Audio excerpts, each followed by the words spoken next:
Wrapper വേടനെതിരായ case ഗൂഢാലോചനയെന്ന് കുടുംബം. അന്വേഷണം ആവശ്യപ്പെട്ട് കുടുംബം മുഖ്യമന്ത്രിക്ക് പരാതി നൽകി. രാഷ്ട്രീയ ഗൂഢാലോചന സംശയിക്കുന്നു.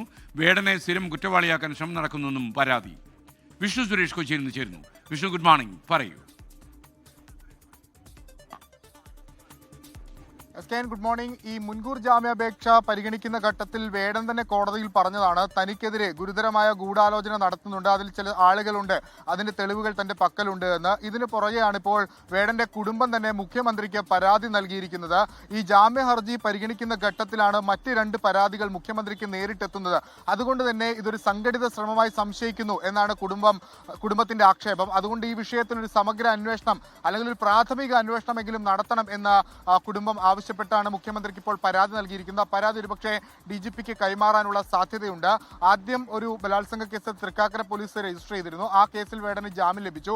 പിന്നാലെ മുഖ്യമന്ത്രിക്ക് ലഭിച്ച പരാതിയുടെ അടിസ്ഥാനത്തിൽ സെൻട്രൽ പോലീസ് കേസ് രജിസ്റ്റർ ചെയ്യുന്നു. ആ കേസിൽ ജാമ്യം ലഭിച്ചിട്ടുണ്ട്. ഒരു പരാതി കൂടി മുഖ്യമന്ത്രിയുടെ ഓഫീസിലുണ്ട്. പക്ഷേ അതിലിപ്പോൾ കേസ് എടുത്തിട്ടുണ്ടോ ഇല്ലയോ എന്ന കാര്യത്തിലൊന്നും വ്യക്തത വരുന്നില്ല. തുടർച്ചയായി ഇങ്ങനെ പരാതികൾ നൽകി വേടനെ ഒരു സ്ഥിരം കുറ്റവാളിയായി പൊതുസമൂഹത്തിന് മുൻപിൽ ചിത്രീകരിക്കുക എന്നാണ് ഈ സംഘത്തിന്റെ ലക്ഷ്യം എന്നാണ് കുടുംബം ആക്ഷേപിക്കുന്നത്. വേടന്റെ സഹോദരൻ ഹരിദാസ് ആണ് മുഖ്യമന്ത്രിക്ക് പരാതി നൽകിയിട്ടുള്ളത്. പരാതിയിന്മേൽ അന്വേഷണം ഉണ്ടാകും എന്നാണ് നമ്മൾ പ്രതീക്ഷിക്കുന്നത്. ലോകത്തെവിടെയായാലും ഏത് സമയത്തും 24 വാർത്തകളും ഓഗ്മെന്റഡ് റിയാലിറ്റി പാക്കേജുകളും എക്സ്പ്ലെയിനറുകളും വിശദമായി കാണാൻ ഞങ്ങളുടെ യൂട്യൂബ് ചാനൽ നിങ്ങൾക്ക് സബ്സ്ക്രൈബ് ചെയ്യാം.